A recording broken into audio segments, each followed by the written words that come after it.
Yes, അല്പം മുമ്പ് ഞാൻ പറഞ്ഞിരുന്നു പെഹൽഗാം ഭീകരാക്രമണത്തിന്റെ പശ്ചാത്തലത്തിൽ ജമ്മു കാശ്മീരിൽ നിന്ന് നിരന്തരം ഇങ്ങനെ വാർത്തകൾ വന്നുകൊണ്ടിരിക്കുന്നു എന്നത്. റഷീദ് വീണ്ടും ചേരുകയാണ്. ജമ്മു കാശ്മീരിൽ വീണ്ടും വെടിവയ്പുണ്ടായിരിക്കുന്നു എന്നതാണ് ഏറ്റവും പ്രധാനപ്പെട്ട ഏറ്റവും പുതിയ വാർത്ത. നോക്കാം റഷീദ്, പാകിസ്ഥാൻ പ്രകോപനം തുടരുകയാണ്. സൈനിക പോസ്റ്റുകളിൽ നിന്ന് യാതൊരു പ്രകോപനവുമില്ലാതെ വെടിവയ്പ് തുടങ്ങിയിരിക്കുന്നു. എന്താണ് അതിർത്തിയിലെ സ്ഥിതി?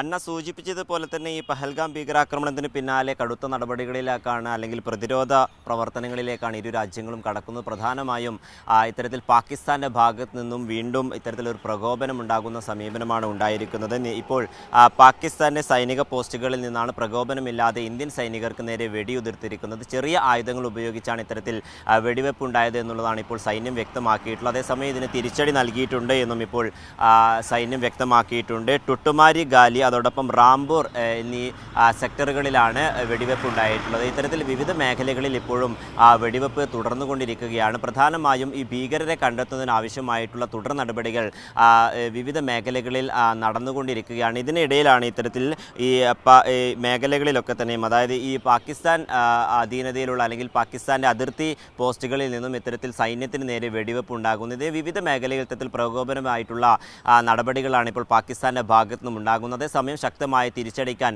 ഇന്ത്യ തയ്യാറാണ് എന്നുള്ള കാര്യം ഇപ്പോൾ സൈന്യം വ്യക്തമാക്കിയിരിക്കുന്നുണ്ട്. എന്നാലും നിലവിൽ ഇപ്പോഴും വിവിധ മേഖലകളിലൊക്കെ തന്നെയും വെടിവെപ്പുകൾ വീണ്ടും ഉണ്ടാകുന്നു എന്നുള്ള കാര്യമാണ് ഇപ്പോൾ നമുക്ക് അവസാന ഘട്ടത്തിൽ റിപ്പോർട്ട് ചെയ്യാൻ. എന്താണ് ഇന്ത്യയുടെ നിലപാട്? പ്രതിരോധ പ്രവർത്തനങ്ങൾ ഏത് വിധമാകും? സൈന്യത്തിന്റെ ഭാഗത്തു നിന്നുള്ള ആ വിധത്തിലുള്ള നീക്കം എന്താണ്?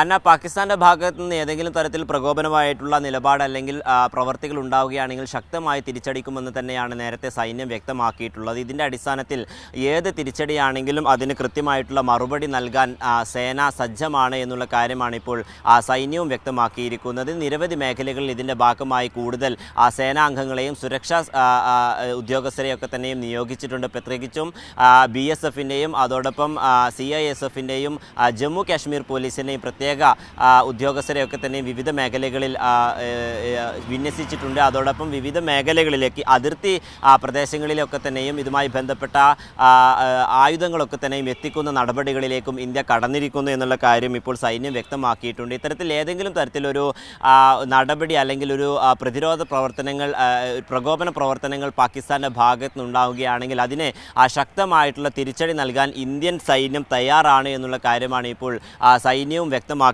ഇതിൻ്റെ ഭാഗമായാണ് ഇത്തരത്തിൽ മേഖലകളിലൊക്കെ തന്നെയും വെടിവെപ്പുകൾ ഉണ്ടാകുമ്പോൾ ശക്തമായിട്ടുള്ള പ്രതിഷേധം അല്ലെങ്കിൽ ശക്തമായിട്ടുള്ള ഒരു പ്രതിരോധം ഇന്ത്യയുടെ ഭാഗത്തു നിന്നും ഉണ്ടാകുന്നത്. എന്തായാലും ഈ മേഖലകളിൽ പ്രത്യേകിച്ചും ഈ വന പ്രദേശങ്ങളിലൊക്കെ തന്നെയും ശക്തമായിട്ടുള്ള സുരക്ഷ ഏർപ്പെടുത്തിയിട്ടുണ്ട്. അതോടൊപ്പം അതിർത്തി പ്രദേശങ്ങളിലും ഇന്ത്യൻ പോസ്റ്റുകളിലൊക്കെ തന്നെയും സൈന്യത്തിൻ്റെ വിന്യാസം അതോടൊപ്പം വർദ്ധിപ്പിച്ചിട്ടുണ്ട് എന്നുള്ള കാര്യം ഇപ്പോൾ സൈന്യം വ്യക്തമാക്കുന്നുണ്ട്. ഇത്തരത്തിൽ വിവിധ മേഖലകളിൽ ഇപ്പോഴും വെടിവെപ്പ് തുടർന്നിരിക്കുകയാണ്. അതേസമയം ശക്തമായിട്ടുള്ള തിരിച്ചടി നൽകുമെന്ന് തന്നെയാണ് ഇപ്പോൾ കേന്ദ്രവും വ്യക്തമാക്കിയിരിക്കുന്നത്. അതെ റഷീദ്, ഝലം നദിയിലെ ജലനിരപ്പ് ഉയർന്നതോടുകൂടി പാക് അധീന പ്രദേശങ്ങളിൽ വെള്ളപ്പൊക്കം ഉണ്ടായിട്ടുണ്ട്. ഇത് ഉറി അണക്കെട്ട് തുറന്നതുകൊണ്ടാണ് എന്ന ആരോപണം പാകിസ്ഥാൻ ഉന്നയിക്കുന്നുണ്ടല്ലോ. അതിലെ ഔദ്യോഗിക വിവരങ്ങൾ എന്താണ്?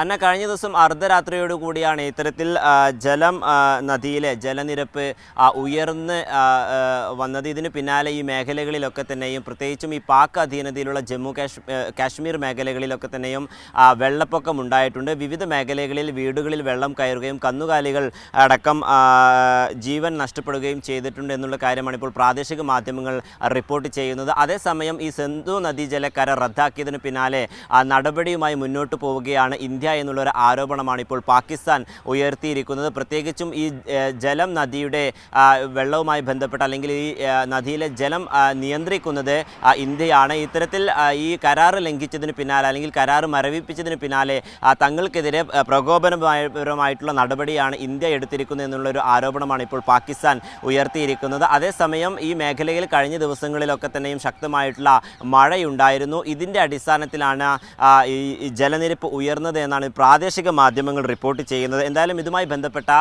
വിശദാംശങ്ങൾ അല്ലെങ്കിൽ കൃത്യമായിട്ടുള്ള വിശദാംശങ്ങളൊന്നും ഇന്ത്യയുടെ ഭാഗത്തു നിന്നും ഉണ്ടായിട്ടില്ല. അതുമായി ബന്ധപ്പെട്ട വിശദാംശങ്ങൾ അല്പം സമയത്തിനകം ഉണ്ടാകുമെന്ന് തന്നെയാണ് നമുക്ക് മനസ്സിലാക്കാൻ സാധിക്കുന്നത്. എന്തായാലും നിലവിൽ നിരവധി മേഖലകളിലൊക്കെ തന്നെയും വെള്ളം കയറിയിട്ടുണ്ട്. അതോടൊപ്പം ഈ മേഖലകളിൽ നിന്ന്, അതായത് നദീതീരത്തിൻ്റെ ഭാഗത്തു നിന്നും ആളുകളോട് ഒഴിഞ്ഞു പോകാനും ഇത്തരത്തിലൊരു അടിയന്തരാവസ്ഥ പ്രഖ്യാപിക്കുന്ന ഒരു സാഹചര്യവുമാണ് ഉള്ളത്. പ്രത്യേകിച്ചും ദാൻകോട്ട് മേഖലകളിൽ, അതോടൊപ്പം ഹട്ടിയാൻ ബാല ജില്ലയിലെ വിവിധ മേഖലകളിലാണ് ഇത്തരത്തിൽ ശക്തമായിട്ട് ജലനിരപ്പ് ഉയർന്നു വന്നിട്ടുള്ളത്. ഇത് ജനജീവിതത്തെ കാര്യമായി തന്നെ ബാധിച്ചിട്ടുണ്ട്. പ്രത്യേകിച്ചും ഈ കാർഷിക വിളകളൊക്കെ തന്നെയും നശിക്കുകയും അതോടൊപ്പം കന്നുകാലികളുടെ ജീവൻ നഷ്ടപ്പെടുകയും ചെയ്തിട്ടുണ്ട്. വിവിധ വീടുകളിൽ വെള്ളം കയറിയിട്ടുണ്ട് എന്നുള്ള കാര്യവുമാണ് ഇപ്പോൾ പ്രാദേശിക മാധ്യമങ്ങൾ റിപ്പോർട്ട് ചെയ്യുന്നത്. പ്രധാനമായും പാകിസ്ഥാൻ ഇതിനെ ഒരു ആണവ യുദ്ധത്തിലേക്ക് കൊണ്ടുപോകുന്ന ഒരു സാഹചര്യമാണ് ഉള്ളത്. പ്രത്യേകിച്ചും ഇത്തരത്തിൽ ഈ കരാറ് ലംഘിച്ചതിന് പിന്നാലെ, അല്ലെങ്കിൽ കരാറ് മരവിപ്പിച്ചതിന് പിന്നാലെ ഈ ജലബോംബ് പാകിസ്ഥാനിലേക്ക് വിടുന്നു എന്നുള്ള കാര്യമാണ് ഇപ്പോൾ പാകിസ്ഥാൻ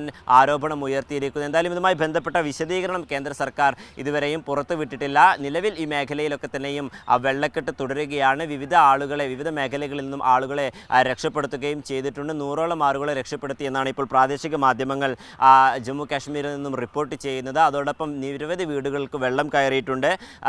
ഇത്തരത്തിൽ ഈ വെള്ളം കയറിയത് വലിയ ഒരു ആശങ്ക നിലനിൽക്കുന്ന സാഹചര്യം തന്നെയാണ് പാക് അധീനതയിലുള്ള കശ്മീരി മേഖലയിലൊക്കെ തന്നെയും നിലനിൽക്കുന്നത്. അതെ റഷീദ്, ഈ യുറി അണക്കെട്ട് തുറന്നു വിട്ടു എന്നതാണ് പാകിസ്ഥാന്റെ ആരോപണം. ഈ സൈനിക പോസ്റ്റിൽ നിന്ന് വെടിവയ്പ് അപ്രതീക്ഷിതമായി ഉണ്ടാകുന്നു, പ്രകോപനം ഉണ്ടാക്കാനുള്ള ശ്രമങ്ങൾ ഉണ്ടാകുന്നു എന്നതാണ്. സ്വാഭാവികമായും ഈ രണ്ട് സംഗതികൾ നിൽക്കുന്നത് കൊണ്ട് നമുക്കൊരു ഭയത്തിന്റെ ആവശ്യമുണ്ടോ? ആശങ്കപ്പെടേണ്ട സാഹചര്യം അതിർത്തിയിൽ നിലനിൽക്കുന്നുണ്ടോ? പ്രതിരോധിക്കാനുള്ള എല്ലാ സംവിധാനങ്ങളും രാജ്യം നടത്തുന്നുണ്ട് എന്നാണ് മനസ്സിലാകുന്നത്. പ്രത്യേകിച്ചും സുരക്ഷാ വീഴ്ചകൾ ഉണ്ടായിട്ടുണ്ട് പെഹൽഗാം ഭീകരാക്രമണത്തിൽ എന്ന വിമർശനം ശക്തമായിട്ടുണ്ട് കേന്ദ്ര സർക്കാരിനെതിരെ. അപ്പോൾ ഈ രണ്ട് സംഗതികളുടെ പശ്ചാത്തലത്തിൽ ശക്തമായ സുരക്ഷ ഉണ്ടാകുമെന്ന് കരുതാമല്ലോ.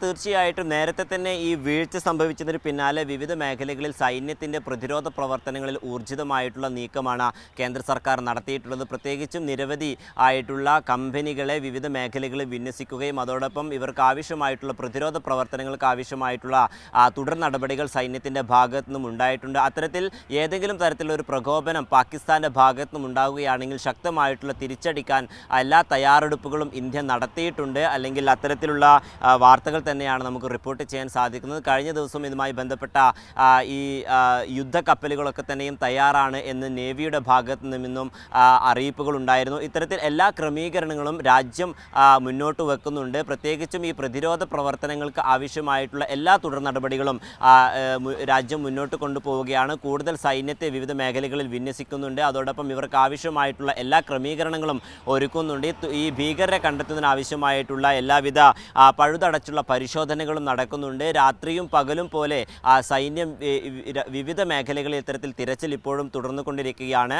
ഈ ഘട്ടത്തിലും നിരവധി മേഖലകളിൽ ഇത്തരത്തിൽ പാകിസ്ഥാൻ്റെ ഭാഗത്ത് നിന്നും ഈ പ്രകോപനപരമായിട്ടുള്ള വെടിവെപ്പുകൾ ഉണ്ടാകുന്നു എന്നുള്ളതും ഏറ്റവും ആശങ്ക നിലനിർത്തുന്ന കാര്യം കൂടിയാണ്. ഇതിൻ്റെ ഒരു പശ്ചാത്തലത്തിൽ ഇതുമായി ബന്ധപ്പെട്ട സുരക്ഷ വർദ്ധിപ്പിച്ചിട്ടുണ്ട് എന്നുള്ളത് തന്നെയാണ് ഇപ്പോൾ സൈന്യം വ്യക്തമാക്കുന്നത്. എല്ലാ മേഖലകളിലും രാജ്യത്തിൻ്റെ വിവിധ മേഖലകളിലും ഇത്തരത്തിൽ സുരക്ഷ വർദ്ധിപ്പിച്ചിട്ടുണ്ട് എന്ന് തന്നെയാണ് ഇപ്പോൾ സൈന്യം വ്യക്തമാക്കിയിട്ടുള്ളത്.